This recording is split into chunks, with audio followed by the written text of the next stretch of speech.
Good morning 12th class. अब आपके पास next topic है अधिशोषण के प्रकार। देखिए, अधिशोषक और अधिशोष्य इन दोनों के बीच में किस प्रकार का आकर्षण बल लगा है, उस बेसिस पे हमारे पास अधिशोषण के प्रकार डिवाइड किए जाते हैं।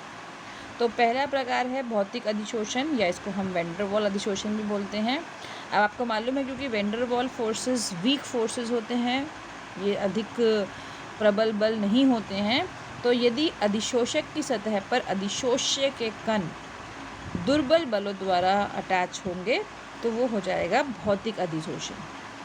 ठीक है, ये इसके भौतिक अधिशोषण के और क्या क्या लक्षण हैं। पहला, भौतिक अधिशोषण हमारा अवशिष्ट प्रकृति का है, मतलब इसमें ऐसा कुछ फिक्स नहीं है कि कौन से अधिशोषक पर क्या अधिशोष्य यूज़ करना है। किसी भी मेटल पर किसी भी गैस को अधिशोषण कर सकते हो आप, है ना।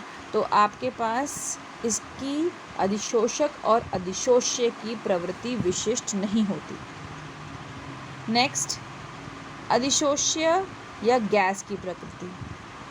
आपका अगेन जैसे मैंने बोला ना, दोनों केस में तो ये दोनों टॉपिक साथ साथ ही आप समझ रहे हैं कि अधिशोषक कौन सा यूज़ करना है और अधिशोष्य कौन सा यूज़ करना है, इनमें कोई भी रिलेशन नहीं है।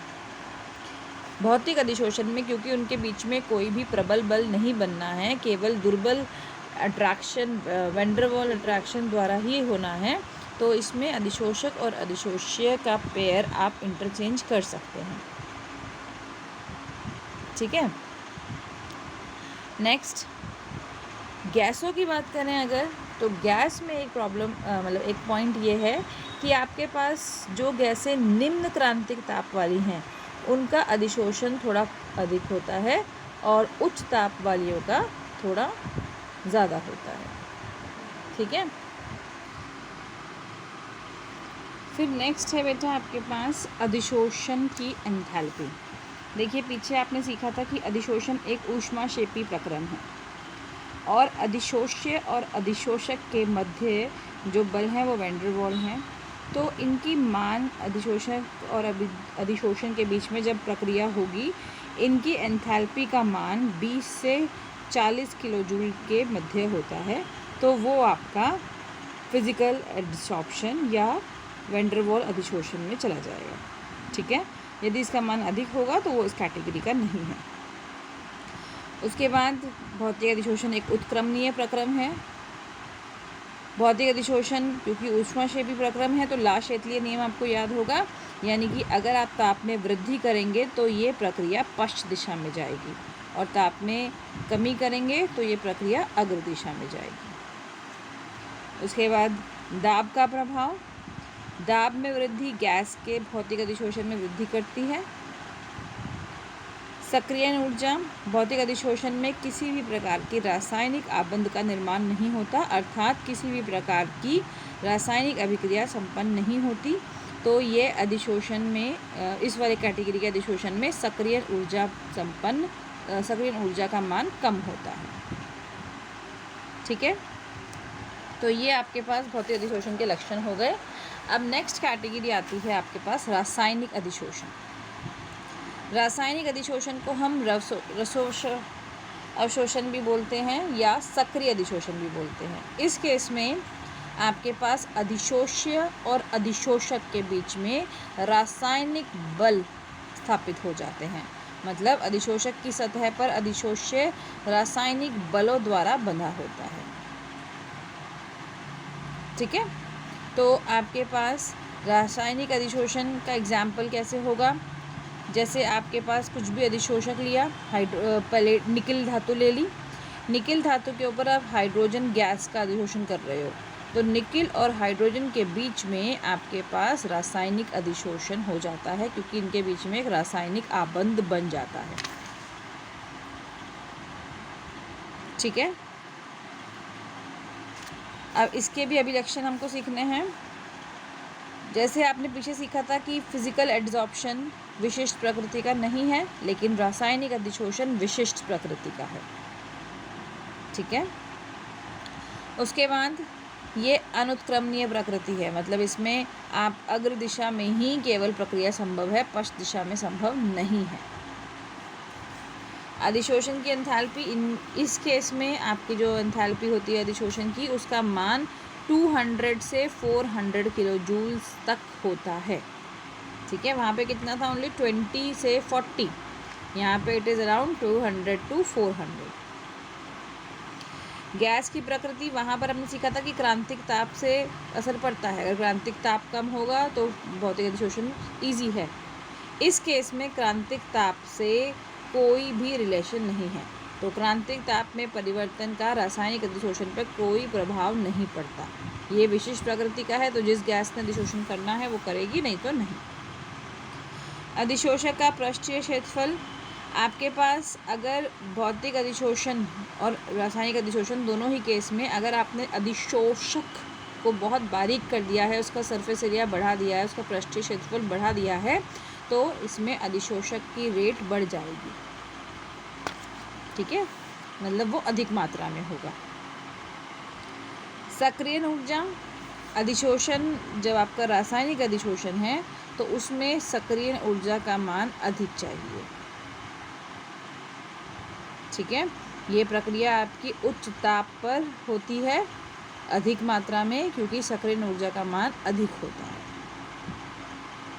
ताप का प्रभाव, अब यहाँ पर ताप की वृद्धि के साथ साथ जो आपका अधिशोषण है वो कुछ सीमा तक तो बढ़ता है।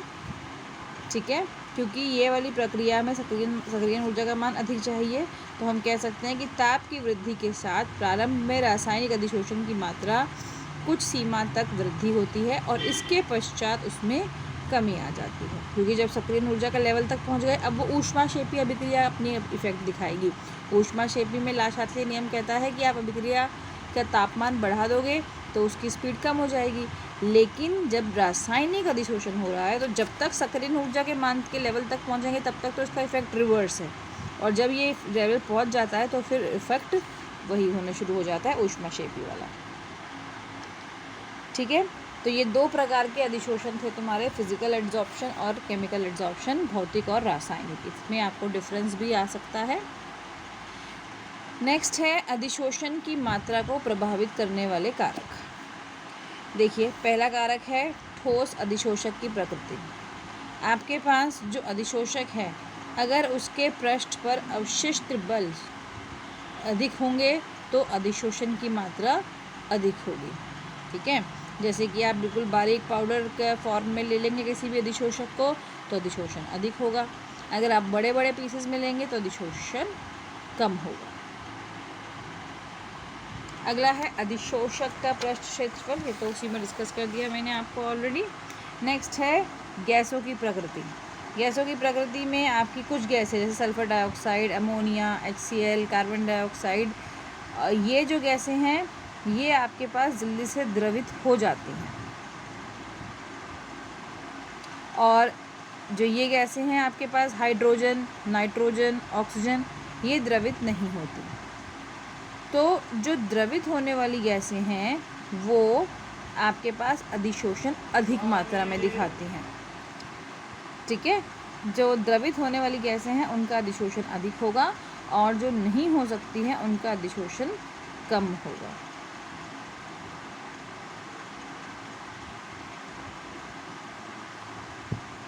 देखिए, यहाँ कारण भी लिखा हुआ है कि जो द्रवित होने वाली गैस हैं उनका क्रांतिक ताप स्थायी गैसों की अपेक्षा अधिक होता है।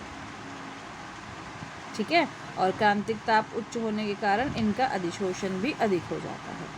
ताप का प्रभाव आपको समझा दिया, ऊष्माक्षेपी प्रक्रम है तो ताप के प्रभाव बढ़ाने पर ताप इसकी प्रक्रिया कम हो जाती है। दाब का प्रभाव, अधिशोषक के प्रति इकाई द्रव्यमान पर गैस के अधिशोषण की मात्रा गैस के दाब पर निर्भर करती है।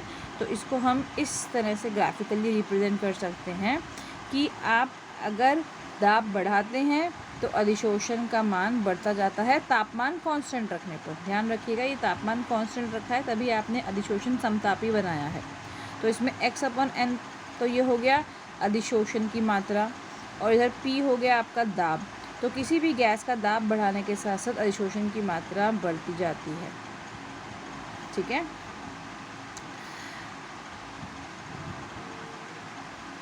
ओके, अब इसके बाद बेटा आप लोग चेक पॉइंट 9.2 के लिए रेडी हो।